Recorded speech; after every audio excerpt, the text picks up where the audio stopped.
तो बहुत बहुत स्वागत है आप सभी लोगों का इस नए प्रॉफिट लॉस के नए सेशन में, जिसमें हम लोग आज डिस्कस करने वाले हैं। जैसे आप मेरे पीछे देख पा रहे होंगे कि बेईमान दुकानदार या फिर डिसऑनेस्ट शॉपकीपर। तो पहले तो आप लोगों को ये पता होना चाहिए कि बेईमान दुकानदार कौन होता है और हम बेईमानी किसको कहेंगे। तो इस सेशन में हम लोग सिर्फ लॉजिक्स को सीखेंगे और जो अगला सेशन आप देखोगे उसमें हम इससे रिलेटेड जितने भी क्वेश्चंस होंगे उन सबको हम कवर करने वाले हैं। तो अभी इसमें हम देखेंगे कि बेईमान होता कौन है, बेईमान दुकानदार में हम किसको कंसिडर करेंगे, कौन होगा जो कि डिसऑनेस्ट शॉपकीपर होगा। क्योंकि बहुत सारे लोग ऐसे हैं जिनको ये कन्फ्यूजन है कि बेईमान दुकानदार वो भी होगा अगर आप किसी एक सामान को आप खरीदने गए और आपको एक शॉपकीपर उस सामान को देता है 50 रुपए में, लेकिन आप किसी दूसरे शॉप पे गए, बगल में उसी के नियर बाई किसी दूसरी शॉप पे गए और आपको वहां पे वही सेम क्वांटिटी जो है, सेम सामान जो है वो आपको मिलता है अगर 60 रुपए में। तो बहुत लोगों को कंफ्यूजन ये होता है कि जो 60 रुपए में बेच रहा है वो भी एक बेईमान दुकानदार है क्योंकि बगल में वो सामान 50 रुपए में मिल रहा है। तो ऐसा नहीं होगा। देखिए, बेईमान दुकानदार वो होता है जो आपके पॉकेट से बिना बताए पैसा ले ले, वो उसको हम बोलेंगे डिसऑनेस्ट शॉपकीपर। जिसने 50 रुपए लिया और जिसने 60 रुपए लिया, तो 60 रुपए वाले ने आपको बिना बताए आपसे 60 रुपए नहीं लिए। 60 रुपए वाले ने आपसे 60 रुपए लिए, आपको बता के लिए, आपने अपनी स्वेच्छा से उसको 60 रुपए दिए हैं। तो इट मीन्स कि कोई चीज अगर आप खुद से इनिशिएट करके खुद से पैसा दे रहे हो तो वो दूसरा पर्सन जो है वो बेईमानी में कंसिडर नहीं होगा, वो बेईमान दुकानदार नहीं है। उसका इतना टैलेंट है कि वो उस सेम सामान को जो बगल वाला शॉपकीपर 50 रुपए में बेच रहा है उसको वो 60 रुपए में बेच पा रहा है। और दूसरी चीज ये कि अगर आप मतलब ऐसा मान रहे हो कि वो ऐसे कुछ बेईमानी कर रहा है तो ये बिल्कुल भी सही नहीं है, वो आपकी लैक ऑफ नॉलेज भी हो सकती है। दूसरी चीज ये है, पहला ये कि वो बेईमानी नहीं कर रहा है, उसका टैलेंट है। दूसरा ये कि आपकी लैक ऑफ नॉलेज है, आपने मार्केट एनालिसिस करे बिना उस सामान को 60 रुपए में आप लेके आए और उसने आपके पॉकेट से 60 रुपए ले लिए, बट आपको बता के लिए, तो वो बेईमान नहीं होगा। ठीक है, तो बेईमानी कहाँ पे आती है? बेईमानी पे जो हमारा क्वेश्चन आता है डिसऑनेस्ट शॉपकीपर में, बेईमानी वहां पे आती है जहां पे वो सामान कम तौल दे या बिल में मिसमैच कर दे। ठीक है, मतलब आपको उसने बताया तो 60 रुपए का, लेकिन बिल बना दिया 70 रुपए का और आपने 70 रुपए पे कर दिया, तो वो हम बेईमानी में बोल सकते हैं कि उसने कहीं ना कहीं आपके माइंड में कुछ गलत चीजें दौड़ाई उस टाइम पे। जैसे पेट्रोल पंप पे होता है कि वो कम पेट्रोल दे देता है आपको या फिर ज्यादा पैसा ले लेता है, तो ये दोनों चीजें बेईमानी में हम कंसिडर कर सकते हैं। बट जो हमारे पास क्वेश्चन आने वाला है वो हमेशा क्वांटिटी पे ही आता है। मतलब आप बस इतना मान के चलिए कि बेईमान दुकानदार कौन होगा? जो आपको कम सामान दे दे उसको हम बोलेंगे बेईमान दुकानदार। तो यहाँ पे हमारे पास जो डिसऑनेस्ट शॉपकीपर होते हैं वो होते हैं हमारे पास 3 टाइप के। इस सेशन में आपको सिर्फ और सिर्फ बेसिक पे फोकस करना है। 3 टाइप के होते हैं बेईमान दुकानदार। देखिए, पहला कौन होगा? पहला बेईमान दुकानदार, इसके बाहर से कोई भी सवाल अगर बन गया तो आप ये बोलना कि मैंने आपको चीजें सही से नहीं पढ़ाई। कोई भी सवाल इन 3 बेईमान दुकानदार के बाहर से बन ही नहीं सकता। सिर्फ ये 3 ही लॉजिक हैं, 3 ही ये दुकानदार हैं जो बेईमानी करते हैं, जिसकी वजह से हमें क्वेश्चन को सॉल्व करना पड़ता है बेईमान दुकानदार का। ठीक है, तो पहला कौन होता है? जो बेईमानी करेगा सिर्फ बेचते टाइम। ठीक है, ओनली वाइल सेलिंग। बेईमानी कब कर रहे हैं? सामान को सिर्फ बेचते टाइम कर रहे हैं। लेकिन इस बेईमान दुकानदार ने ये बोला कि जिस प्राइस पे इसने खरीदा उसी प्राइस पे ये बेचता भी है। जैसे मान लो ये 10 रुपए किलो के रेट से आलू खरीद रहा है तो 10 रुपए पर केजी के रेट से ही आलू बेच देगा। रेट वो सेम रखेगा, लेकिन वहां पे चेंज क्या कर देगा? बेचते टाइम वो सामान जो होगा ना वो आपको कम देगा। क्योंकि आप दिमाग में सोचना, आप ये मत रटने की कोशिश मत करना। अगर कोई शॉपकीपर बेईमानी से पैसा आपसे लेना चाहता है तो क्या वो रेट टू रेट सामान दे रहा होगा अगर, तो क्या उसको प्रॉफिट हो पाएगा? नहीं हो पाएगा, क्योंकि वो रेट टू रेट बेच रहा है और वो ईमानदारी से काम कर रहा है, तो नो प्रॉफिट नो लॉस का केस बन जाएगा। बट अगर वो रेट टू रेट बेच रहा है, जितने पे खरीदा उतने पे बेचा, और बेचते टाइम आपको 1 किलो आलू की जगह 900 ग्राम आलू दे देता है, तो 100 ग्राम आलू उसने बचा लिया, वही उसका प्रॉफिट हो जाएगा। तो हमें वही निकालना होता है कि प्रॉफिट परसेंट कितना होगा। ठीक है, तो वाइल सेलिंग, लेकिन यहां पे वो देखो बहुत इंपॉर्टेंट चीज मेंशन करता है कि जिस रेट से उसने खरीदा उसी रेट से वो बेचता है। Rate of selling price, rate of cost price will be equal to rate of selling price. बिल्कुल जीरो से, बिल्कुल बेसिक से ये सेशन है। आप लोग पहले बेसिक्स पे क्लियर करिए, अगली क्लास में आपको इससे रिलेटेड हर सवाल देखने को मिलेगा A to Z, her question, उसके बाहर से कुछ नहीं आएगा। दूसरा शॉपकीपर कौन हो सकता है? दूसरा शॉपकीपर ये हो सकता है जिसने जब वो सामान को खरीदने गया, while buying as well as while selling, ठीक है। मतलब जब वो सामान को खरीदने गया तो वहां पे वो अपनी वेइंग मशीन, अपना तराजू लेके गया। अपने तराजू से उसने सोचा कि मैं यहाँ पे कुछ घपलेबाजी करूंगा, और खरीदते और बेचते दोनों टाइम वो वहां पे कुछ वेइंग मशीन की सेटिंग में मिसमैच करके प्रॉफिट लेने की कोशिश करता है। लेकिन सेम बात वही यहां पे आ जाती है कि जिस रेट से उसने खरीदा उसी रेट से वो उस सामान को बेचता है। रेट ऑफ सेलिंग प्राइस मतलब जिस रेट से, जो पैसा का जो रेट है ना, उसको वो फिक्स रखता है। जिस रेट से उसने खरीदा उसी रेट से वो सामान को बेच देगा। ये वाला शॉपकीपर भी, ये भी। अब आप बताओ पहले और दूसरे में ज्यादा प्रॉफिट किसको मिलेगा, पहले शॉपकीपर को या दूसरे शॉपकीपर को? आपका आंसर होगा दूसरे शॉपकीपर को। क्यों? क्योंकि ये खरीदते टाइम भी घपलेबाजी कर रहा है और बेचते टाइम भी घपलेबाजी कर रहा है, दोनों टाइम कर रहा है ना। तो जो इसका प्रॉफिट होगा वो क्या हो जाएगा? दूसरे वाले का प्रॉफिट ज्यादा हो जाएगा। देखो दिमाग से सोचना, बिल्कुल भी आप लोगों को ये नहीं करना कि रटने की कोशिश कर रहे हो। जो ये वाला केस है, क्या आप इसमें ये बात बोल सकते हो कि जब ये खरीदने गया होगा, अपना तराजू लेके गया, होलसेल वाले की शॉप पे रख दिया, बोला भैया इस तराजू पे तौल के मुझे देना, आप घपलेबाजी करते हो। घपलेबाजी वो खुद कर रहा है, बोल रहा है आप घपलेबाजी करते हो। तो अपना तराजू वो वहां पे लेके गया, उसने बोला भैया 5 किलो सामान रखो, ये मुझे लेके जाना है, अपनी शॉप पे बेचना है। तो खरीदते टाइम वो जो वेइंग मशीन की सेटिंग में जो चेंजेस करके गया होगा, तो आपको ऐसा लगता है कि वो कम सामान खरीदेगा? वहां से कम नहीं खरीदेगा, वो क्या करेगा? सामान को ज्यादा खरीदने की कोशिश करेगा। खरीदते टाइम सामान ज्यादा खरीदेगा, सामान 5 किलो की जगह 6 किलो लेके आके रख दिया उसने, और बेचेगा ना जब उस 5 किलो को, तो बेचते टाइम उस 1 किलो तो पहले ही प्रॉफिट हो गया।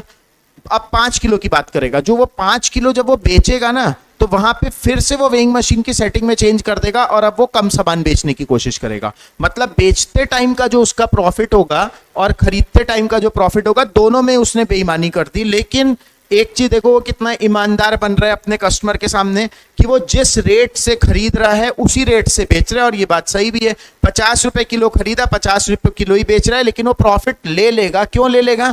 क्योंकि उसका प्रॉफिट यहाँ पे धांधली की वजह से, जो उसकी बेईमानी है उसकी वजह से, डिसऑनेस्टी की वजह से, जो वो गड़बड़ कर रहा है उसकी वजह से यहाँ पे उसका प्रॉफिट आ जाएगा। ठीक है, देखो तीसरा शॉपकीपर कौन सा आएगा? तीसरा शॉपकीपर वो आता है भैया जो खरीदते टाइम भी घपलेबाजी करेगा, अपना तराजू ले जाके रख देगा, उस पे तौल के लाएगा ज्यादा सामान। बेचते टाइम भी घपलेबाजी करेगा, जब कस्टमर उसके सामने खड़ा होगा तो वो क्या बोलेगा कि ये ले भैया कम सामान ले जा, लेकिन कस्टमर को पता नहीं लगेगा।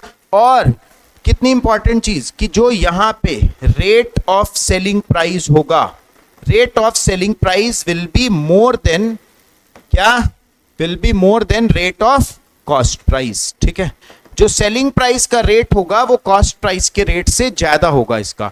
तो देखो तीनों तरह का मैंने आपको शॉपकीपर बता दिया। फर्स्ट टाइप जो था वो कौन है? एक वो शॉपकीपर है जो सिर्फ खरीदते टाइम घपलेबाजी करता है। दूसरा शॉपकीपर कौन है? एक वो शॉपकीपर है जो खरीदते और बेचते दोनों टाइम घपलेबाजी करता है।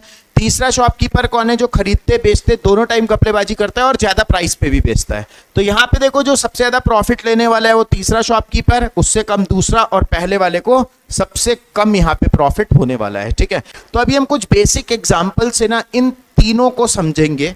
एक और चीज देखना, क्या आपको लगता है कि ये उसका बेईमानी का प्रॉफिट होगा? कि रेट ऑफ सेलिंग प्राइस, कोई अगर मान लो कि अगर मेरा एक आलू का बिजनेस है, मैं आलू खरीद के और आलू को बेचता हूं, लेकिन मैं ये कोई घपलेबाजी नहीं करता हूं, मैं ईमानदारी से काम को कर रहा हूं। मैंने 50 रुपए किलो पे खरीदा और 60 रुपए किलो पे मैंने बेचा। तो अगर 50 रुपए किलो पे खरीद के मैं 60 रुपए किलो पे बेच रहा हूं, तो क्या मैंने बेईमानी की? नहीं, वो बेईमानी नहीं होती। बेईमानी क्या होती है कि आप बिना बताए बेच दो। भाई कोई भी बिजनेस अगर कोई कर रहा है तो यहाँ पे अगर कोई जी रहा है प्रॉफिट के लिए ही तो जी रहा है। अगर वो प्रॉफिट ही नहीं ले पाएगा, अगर वो ज्यादा प्राइस पे बेचेगा ही नहीं, तो उसको प्रॉफिट कैसे होगा? वो घपलेबाजी भी नहीं कर रहा, और ईमानदारी का भी प्रॉफिट नहीं ले रहा, तो क्या प्रॉफिट होगा उस बिजनेस का, फायदा क्या? यहां देखो ये प्रॉफिट ले रहा है ना, घपलेबाजी से ले रहा है, ईमानदारी का कोई प्रॉफिट नहीं है। घपलेबाजी से ले रहा है, ईमानदारी का कोई प्रॉफिट नहीं।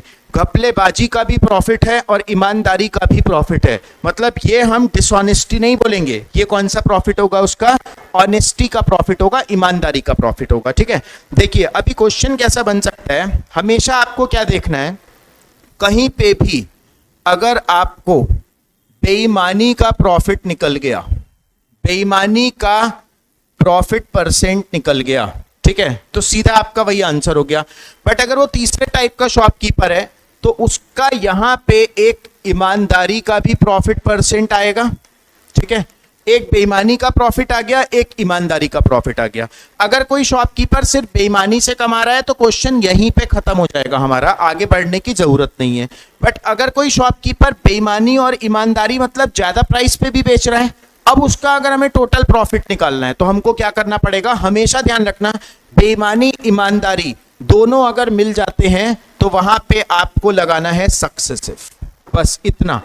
बेईमानी और ईमानदारी के प्रॉफिट का अगर आप सक्सेसिव लगा दोगे तो हर एक सवाल में आपका आंसर आ जाएगा। सक्सेसिव क्या होता है? x plus Y plus X Y upon 100। मान लो अगर आपने ऐसा बोला कि एक कस्टमर, एक शॉपकीपर है जिसका बेईमानी का जो प्रॉफिट निकल के आया वो निकल के आया 20%, आपने निकाल दिया 20% बेईमानी। ईमानदारी वो बोलता है कि 10% ज्यादा पे बेचता है, ईमानदारी 10%, तो उसका टोटल प्रॉफिट जो हो जाएगा वो कितना हो जाएगा? 32% का प्रॉफिट होगा। बिना सोचे समझे जो मैं बता रहा हूं बस इतना अप्लाई करना। बेईमानी का प्रॉफिट निकालना मैं बताऊंगा, ईमानदारी का प्रॉफिट जनरली क्वेश्चन में दिया रहता है, दोनों को सक्सेसिव लगाओ और आपका आंसर तुरंत, हर एक सवाल, कोई भी क्वेश्चन गलत नहीं होने वाला। ठीक है, देखिए सबसे पहले हम यहाँ पे बात करते हैं जो फर्स्ट टाइप का हमारे पास शॉपकीपर था जो सिर्फ बेचते टाइम घपलेबाजी करने की सोचता है। क्वेश्चन ऐसा बोलेगा कि वो टाइप 1 पे हम जा रहे हैं, पहले टाइप का शॉपकीपर जो सिर्फ कब घपलेबाजी करता है? ओनली वाइल सेलिंग, सिर्फ बेचते टाइम घपलेबाजी करता है ये बेईमान दुकानदार। अगर सिर्फ बेचते टाइम ये घपलेबाजी कर रहा है तो इसका क्या होगा? क्वेश्चन ऐसा बोलेगा कि भैया 1500 ग्राम सामान उसने बेचना था लेकिन उसने बेचा है 1200 ग्राम सामान। ऐसा ही सवाल आएगा आपका, 1500 ग्राम सामान बेचना था बट उसने कितना दिया? 1200 ग्राम सामान दिया, बेचते टाइम घपलेबाजी कर गया। घपलेबाजी कर गया मतलब कि उसने कम सामान कस्टमर को दे दिया, 1500 ग्राम की जगह 1200 ग्राम दे दिया, तो बताओ प्रॉफिट परसेंट कितना होगा? तो पहली चीज देखो बहुत इंपॉर्टेंट कि प्रॉफिट परसेंट के लिए आप क्या लिखते हो? Profit upon CP into 100। This is the very basic formula of to calculate profit percent, profit upon CP into 100। यहां भी आपको सेम ही चीज रखना है। सीपी क्या होता है बताओ मुझे? सीपी क्या होता है? सीपी होता है खर्च। सीपी क्या होता है? रटना कुछ भी नहीं, समझना है। सीपी कॉस्ट प्राइस, जितना आपने खर्च कर दिया, यहां पे भी सेम चीज है। 1500 ग्राम उसको सामान देना था लेकिन उसने दिया 1200 ग्राम, तो पहले हम क्या निकालेंगे? प्रॉफिट निकालेंगे। कितने ग्राम का उसको प्रॉफिट हुआ है? आप बोलोगे सर 300 ग्राम का प्रॉफिट है। 300 ग्राम का प्रॉफिट किस पे हुआ है? 300 ग्राम का प्रॉफिट किस पे हुआ?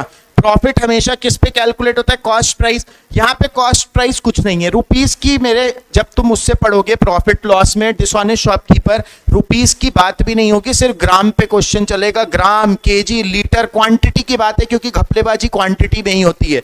यहां हम देखेंगे 1500 ग्राम की जगह 1200 ग्राम अगर उसने सामान दिया, 300 ग्राम का प्रॉफिट किस पे कैलकुलेट होता है? हमेशा खर्च पे। CP is what? सीपी होता है खर्चा। यहां पे बताओ उसका खर्च कितना हुआ? प्रॉफिट परसेंट किसका निकल रहा है? शॉपकीपर का निकल रहा है। शॉपकीपर का खर्च कितना हुआ? 1500 ग्राम उसके शॉप से गया या 1200 ग्राम उसके शॉप से गया, तो आपका आंसर होगा कि उसकी शॉप से तो जाने वाली क्वांटिटी 1200 ग्राम है। और हम इस प्रॉफिट की कैलकुलेशन किस पे करते हैं? खर्च पे करते हैं। मतलब इस शॉपकीपर का जो खर्चा हुआ वो 1200 ग्राम खर्च हुआ, तो प्रॉफिट अपॉन खर्चा 1200 gram into 100। This is your answer. ठीक है, सभी लोगों को क्लियर हुआ होगा। बिल्कुल बेसिक से मैंने एक्सप्लेन करा, इसके बाहर से कुछ भी नहीं आने वाला। सिर्फ आपको 2 सेशन पे फोकस करना है, एक ये वाला, एक नेक्स्ट वाला। दोनों को आप देखोगे, इसके बाहर से कुछ नहीं आएगा। कैट दे दो, कोई सा भी एग्जाम दे दो जाके, अगर डिसऑनेस्ट शॉपकीपर लिखा होगा इसके बाहर से कुछ भी नहीं आ सकता। ठीक है, प्रॉफिट परसेंट निकल गया। देखो इसमें मैं एक क्वेश्चन और करा देता हूं आपको। मान लो अगर कोई एक शॉपकीपर है जो बेचते टाइम घपलेबाजी करने की कोशिश करता है, और 2 किलो की जगह वो 1800 ग्राम देता है, तो बताओ निकाल लोगे क्या प्रॉफिट परसेंट? कितने का प्रॉफिट होगा? 200 ग्राम का प्रॉफिट होगा। किस पे कैलकुलेट होगा? हमेशा प्रॉफिट की कैलकुलेशन खर्च पे होता है। खर्च कितना हुआ उसका? 2 किलो खर्च नहीं हुआ भैया, खर्च कितना हुआ है? 1800 ग्राम खर्च हुआ, 1800 पे कैलकुलेट होगा into 100। This is your profit percent. अगर कोई शॉपकीपर बेचते टाइम घपलेबाजी करता है, बस इतना ही सॉल्यूशन इसका होता है। ठीक है, चलिए अगला सवाल देखते हैं। एक शॉपकीपर ऐसा है, अब टाइप 2 आ गया हमारे पास। कौन सा आ गया? This is type 2। ये कौन सा होता है? ये शॉपकीपर वो है जो खरीदते टाइम भी करेगा एंड जो सेल करते टाइम भी करेगा। दोनों टाइम ये शॉपकीपर घपलेबाजी करता है, while buying as well as while selling. तो इस पे क्वेश्चन कैसा बनेगा? वो ये बोलेगा कि जब वो 1000 ग्राम की जगह वो घपलेबाजी करके कितना, मान लो अगर वो खरीदने गया, अगर हम खरीदने की बात कर रहे हैं, तो आप दिमाग से सोचो 1000 ग्राम की जगह ज्यादा खरीदेगा या कम खरीदेगा? तो ज्यादा ही खरीदेगा ना, पैसा देगा और बोलेगा, चाहेगा कि ज्यादा सामान मिल जाए, हमेशा हम यही चाहते हैं। तो 1000 ग्राम की जगह उसने बोला भैया 1200 ग्राम खरीद लिया, ठीक है, बाय। और सेल करते टाइम जब वो बेचेगा, तो 1000 ग्राम की जगह जब वो बेचने की कोशिश करता है, तो 1000 ग्राम की जगह मान लो वो बेचता है 700 ग्राम। ठीक है, क्वेश्चन क्लियर है? तो हमें ये निकालना है कि इस शॉपकीपर का प्रॉफिट परसेंट टोटल कितना बन रहा होगा, ये क्वेश्चन है। कोई एक शॉपकीपर है, जब वो खरीदने गया 1 किलो की जगह ज्यादा खरीदेगा, 1200 ग्राम खरीद लिया उसने बेईमानी करके। जब कस्टमर उसके पास लेने आया तो वो 1 किलो की जगह कितना बेचता है? 700 ग्राम ही देता है। तो हमें बताना है टोटल प्रॉफिट परसेंट कितना होगा। देखो क्वेश्चन बिल्कुल सेम है, आपको निकालना है भैया खरीदते टाइम में प्रॉफिट कितना, तो आप बोलोगे 200 ग्राम। ठीक है, एक चीज ध्यान रखना, जो बेस क्वांटिटी है ना, that should be fixed. Base quantity मतलब अगर खरीदते टाइम 1000 ग्राम ऑनेस्टी का है, तो बेचते टाइम भी 1000 ही ग्राम ऑनेस्टी का देखना। ऐसा नहीं ये 500 पे पूछ रहा है, ये 1000 पे पूछ रहा, दोनों को एक साथ मर्ज करके और गलत आंसर निकाल रहे हो। इसका भी मैं एक और क्वेश्चन कराऊंगा जिसमें इसको अलग अलग लूंगा, तो फिर आप वहां से वो चीज देख लेना, वो क्लियर हो जाएगा। अभी दोनों 1000 ग्राम पे था, 1000 ग्राम खरीदने गया 1200 खरीद लिया, 1000 ग्राम खरीद बेचने गया 700 बेचा। खरीदने का प्रॉफिट कितना निकल के आया उसका? 200 ग्राम। ये बेचने का प्रॉफिट आया 1000 ग्राम पे, उसने कितना प्रॉफिट घपलेबाजी से ले लिया? 300 ग्राम ले लिया। प्रॉफिट परसेंट निकालने की technique will always be the same. Total profit उसका देखो कितना आया? 500 ग्राम का। किस पे कैलकुलेट होता है प्रॉफिट? हमेशा खर्च पे। कितना उसके गोडाउन से सामान गया, हमेशा खर्च पे कैलकुलेट होगा। तो बताओ खर्च कितना हुआ उसका? पूरा सब कुछ देख लो और बता दो उसके गोडाउन से कितना सामान गया होगा। भैया 1000 खरीदना था, 1200 खरीदा, आया ही है, गया नहीं। 1000 बेचना था, अभी भी नहीं गया। बेचा कितना?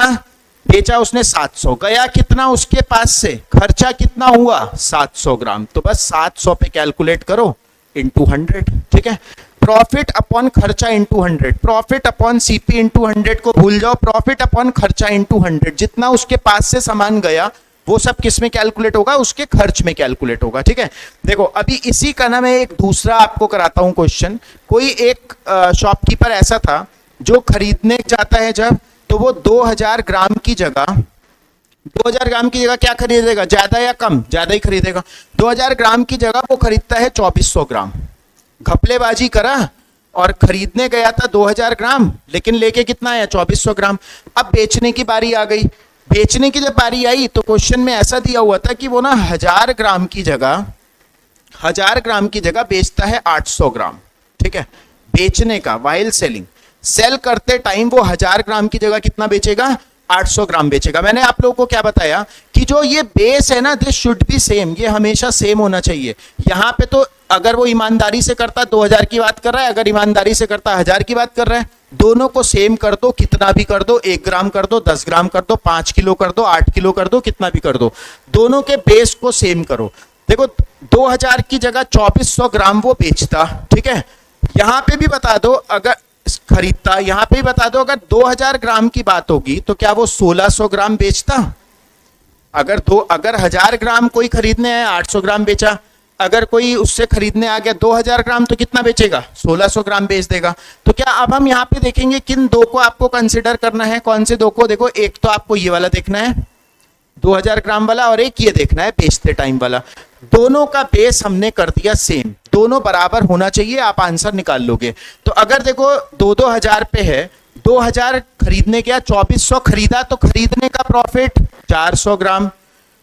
2000 बेचा तो उसने 1600 बेचा, तो कितना बचा लिया? 400 ग्राम।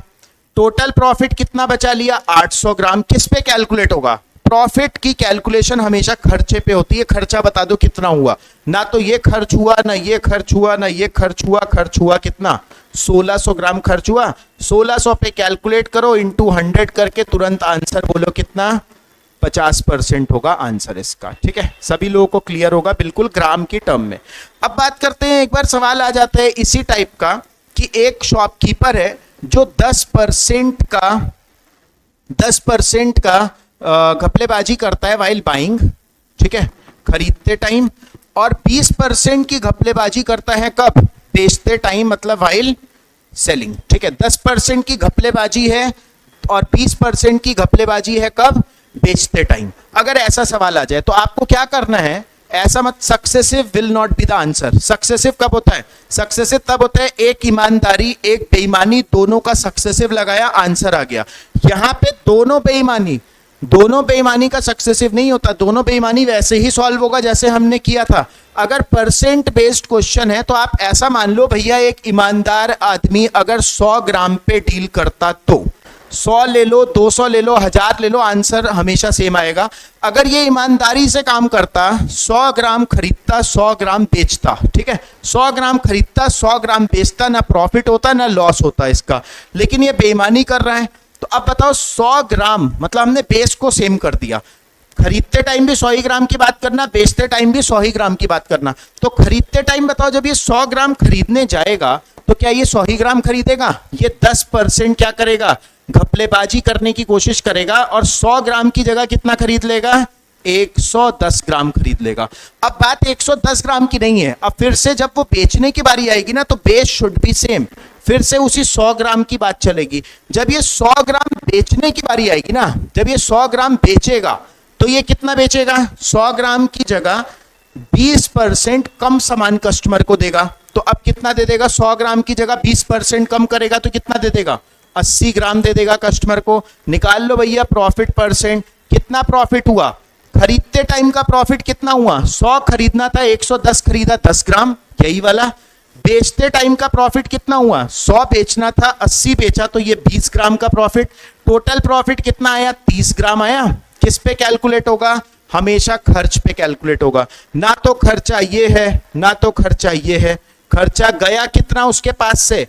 80 ग्राम गया ना, तो 80 ग्राम पे कैलकुलेट होगा, इंटू 100, आंसर हो जाएगा 37.5%। सक्सेसिव आंसर नहीं होगा, 37.5% इस सवाल का उत्तर होगा। ठीक है, देखिए अगला लास्ट वाला जो हमारा होता है, दिस इज टाइप 3।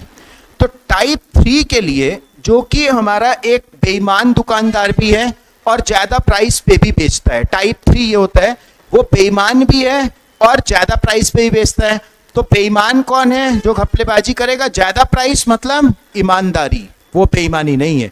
ज्यादा प्राइस मतलब ईमानदारी। तो अभी क्या हमने ऐसा कुछ पढ़ा? यहां पे देखो, ये वाली स्लाइड बहुत इंपॉर्टेंट है इसके लिए, कि अगर कहीं कोई बेईमानी का प्रॉफिट आपको निकालना आता है और ईमानदारी का प्रॉफिट कहीं कुछ दिख जाए, तो आपको क्या करना है? बेईमानी और ईमानदारी का सक्सेसिव लगाओगे तो आपका क्या आ जाएगा? आंसर आ जाएगा। बस इतना ही होता है आपका पूरा जो क्वेश्चन है, जो भी हमारा चलने वाला है, सिर्फ इतने पे ही चलेगा। This is type 3। अब यहाँ पे देखिए, इसमें क्या बोला गया कि एक शॉपकीपर है जो 20% की घपलेबाजी करता है। 20% की करता है कब? वाइल बाइंग, खरीदते टाइम। और 10% की घपलेबाजी करता है कब? While selling. और फिर उसने ये भी बोल दिया कि ही ऑल्सो सेल, ऐसा कुछ लिख देता है वो क्वेश्चन में, कि he also sell at 20% above cost price. अगर वो ये चीज मेंशन कर दे, तो अब मुझे बताओ कि जो उसने लास्ट में लिखा है क्वेश्चन में कि he also sell at 20% above cost price, क्या वो बेईमानी है? वो बेईमानी नहीं है। ये आ गई उसकी ईमानदारी की बात। ये तो ईमानदारी से कर रहे हैं ना, ये है उसकी बेईमानी। तो आप निकाल लो, दोनों को अलग रखो, इसको अलग रखो, इसको अलग रखो, ठीक है। इसका प्रॉफिट परसेंट निकाल लो, ये मैंने आपको निकालना बताया है कि अगर उसका प्रॉफिट देखो, अगर 100 ग्राम पे वो डील करता तो खरीदते टाइम 20% क्या करता, ज्यादा या कम? खरीदते टाइम 20% ज्यादा सामान खरीदता, 120 ग्राम खरीदता। और जब वो बेचेगा, बेस शुड बी सेम, इसी 100 ग्राम को 120 पे मत जाना, 120 ग्राम आ गया, 20 ग्राम उसने साइड में अलग रख दिया, 100 की बात है। जब इस 100 ग्राम को बेचेगा तो 10% कम सामान बेचेगा, मतलब कितना बेचेगा, 90 ग्राम बेचेगा। तो इसका जो प्रॉफिट परसेंट आया, कितना आया, 20 ग्राम खरीदते टाइम, 10 ग्राम बेचते टाइम, टोटल प्रॉफिट 30 ग्राम। किस पे कैलकुलेट होगा? खर्च पे। खर्च कितना हुआ, उसके गोडाउन से 90 ग्राम खर्च हो चुका है, तो ये कैलकुलेट होगा किस पे, 90 ग्राम पे इंटू 100। मतलब आपका जो आंसर आ गया वो आ गया 1/3 इंटू 100। ये कौन सा प्रॉफिट है, ये कौन सा प्रॉफिट है? ये प्रॉफिट है बेईमानी का, सबसे इंपॉर्टेंट चीज। ये प्रॉफिट कौन सा है? बेईमानी का, उसके पास प्रॉफिट निकल के आ चुका है। अब देखो होता क्या है, सक्सेसिव क्यों लगता है, आप ये भी सीख लो यहां पे। क्योंकि हुआ क्या, उसने क्या करा, प्रॉफिट का मतलब क्या कि फाइनली वो अपने पैसे को इतना परसेंट बढ़ा चुका है। कहीं भी देखो प्रॉफिट की अगर बात होती है, प्रॉफिट क्या होता है कि आपने कोई लैंड खरीदा, लैंड का प्राइस बढ़ता जा रहा है, बढ़ता जा रहा है, आपके पास पैसा नहीं है, लेकिन आपको पता है आपके लैंड का प्राइस बढ़ रहा है, मतलब वो प्रॉफिट है। आपने उसको बेच के एक दूसरा लैंड कहीं और खरीद लिया, अभी भी पैसा नहीं है, बट आपको पता है कि आपका प्राइस बढ़ चुका है, मतलब आपको प्रॉफिट हो चुका है। यहां पे भी उसके पास पैसा नहीं है, लेकिन उसका प्रॉफिट परसेंट का मतलब क्या है कि जो वो बचा हुआ जो 30 ग्राम है ना, जब वो इसको बेचेगा तो वो 1/3 का प्रॉफिट वो ले चुका होगा जब वो बेचेगा। तो हुआ क्या यहाँ पे कि यहाँ पे कस्टमर, यहाँ पे वो शॉपकीपर था, शॉपकीपर ने घपलेबाजी करी दोनों टाइम और अपने पैसे को 1/3 बढ़ा दिया। यही तो हुआ, x + y, मतलब या तो 33.33 ले लो आप, या आप बोल दो कि 1/3%, 1/3 बढ़ा दिया। अब कस्टमर को इसका पता नहीं है कि वो प्रॉफिट को इतना बढ़ा चुका है, कस्टमर ये बात नहीं जानता कि प्रॉफिट कितना बढ़ा है। यहाँ पे कस्टमर उसके सामने खड़ा है, तो वो ये दिखाएगा उसको कि भैया देखो मैं ना ईमानदारी का काम करता हूँ और मैं सिर्फ 20% ज्यादा पे ही सामान को बेच रहा हूँ, ठीक है। ये वो कस्टमर को दिखा सकता है। उसे 20% कहाँ बढ़ाना था, यहाँ बढ़ाना था, ये ओरिजिनल पैसे पे, लेकिन उसने घपलेबाजी करके पैसे को ऑलरेडी 1/3 बढ़ा दिया। घपलेबाजी कर चुका है, कस्टमर को नहीं पता, यहां बढ़ाना था 1/3, लेकिन वो पहले से बढ़ा चुका है और पैसा यहां पे उसका ऑलरेडी बढ़ा हुआ पैसा है। यहां पे कस्टमर उसके सामने खड़ा हुआ है, तो कस्टमर को वो बोलता है कि मैं अपने पैसे को 20% ही तो बढ़ा रहा हूं। बढ़ाना कौन सा पैसा चाहिए था, ये 20% बढ़ाया, कौन सा, ये 20% बढ़ाया। 20% का मतलब आप बोल सकते हो 1/5 बढ़ाया। तो अब हमें बताना होगा कि यहाँ पे ये ओवरऑल चेंज कितना निकल के आया। पहले 1/3 बढ़ा हुआ 1/5 बढ़ा, ओवरऑल कितना आ गया। तो आप या तो फॉर्मूला से कर लो या फ्रैक्शन से कर सकते हो। मेरा आप वीडियो देखना सबसे पहले परसेंटेज का, जिसमें हमने बेसिक्स ऑफ परसेंटेज पढ़ा है, सक्सेसिव परसेंटेज चेंज पढ़ा है, वहां से आपको चीजें क्लियर होगी। देखो 1/3 इसको सॉल्व करने का लास्ट मेथड बस सीखते हैं। 1/3 का यहाँ पे पहले बढ़ा, फिर कितना बढ़ा, 1/5 बढ़ा। तो इनका सक्सेसिव ऐसा कुछ होता है कि ये 3 से हुआ 4, ये 5 से हुआ कितना, 6, 3 से 4, 5 से 6। क्यों, ये 3 था तो 1 बढ़ के 4, ये 5 था, इसको 5 करते हैं, ये 5 था तो 1 बढ़ के 6। अब आपको ओवरऑल चेंज अगर निकालना है तो आप इन दोनों में कुछ वैल्यूज अगर कैंसिल आउट हो रही है इधर और इधर, तो आप कर सकते हो। सक्सेसिव परसेंटेज चेंज है, 3 दूनी 6 हो गया, ये कितना हो गया देखो, अब इसको मल्टीप्लाई करो 5, और ये कितना हो गया, 4 दूनी 8, 5 से 8 हुआ। मतलब अगर यहाँ पे 5 था तो ये ओवरऑल चेंज होके 8 में वो सामान बिका होगा। अगर 5 से 8 हुआ तो टोटल प्रॉफिट परसेंट कितना निकल के आया, 3 का प्रॉफिट 5 पे कैलकुलेट होगा into 100, overall profit will be 60%। ठीक है, इस सवाल का आंसर क्या होगा, 60%। अगर खरीदते टाइम घपलेबाजी 20% है, बेचते टाइम घपलेबाजी 10% है, और 10-20% ज्यादा पे भी बेच रहा है, तो जो ओवरऑल प्रॉफिट होगा वो कितना होगा, 60% होगा। मतलब ध्यान रखने वाली बात क्या है कि बेईमानी और ईमानदारी, कभी भी दोनों चीजें अगर दिख जाए सीधा ऐड नहीं होगा। बेईमानी और ईमानदारी का जो सक्सेसिव होगा वो इस क्वेश्चन का फाइनल आंसर होगा, बस इतना याद रखना है। कोई खरीदते टाइम घपलेबाजी करे आप निकाल लोगे, खरीदते बेचते दोनों टाइम घपलेबाजी करे, आप निकाल लोगे। खरीदते बेचते दोनों टाइम घपलेबाजी करे और ज्यादा प्राइस पे भी बेचे, मतलब ईमानदारी का भी प्रॉफिट हो जाए, तो खरीदते बेचते दोनों टाइम का प्रॉफिट निकालो, ईमानदारी के साथ सक्सेसिव लगा दो और आपके पास फाइनल आंसर आ जाएगा। बस पूरा जो आपका पूरा जो सार है डिसऑनेस्ट शॉपकीपर का वो इतना ही होता है। तो आप मतलब अगली वीडियो जरूर देखना, नेक्स्ट वीडियो में आपको हम डिसऑनेस्ट शॉपकीपर के क्वेश्चंस कराएंगे, तो उसको देखना। आज हमने पूरा बेस मतलब आपको बता ही दिया, अब आप कहीं से भी बुक से भी करोगे ना तो हर एक सवाल आपका सॉल्व हो जाएगा। तो अभी इस सेशन में इतना ही रखते हैं। Thank you so much, thanks for connecting.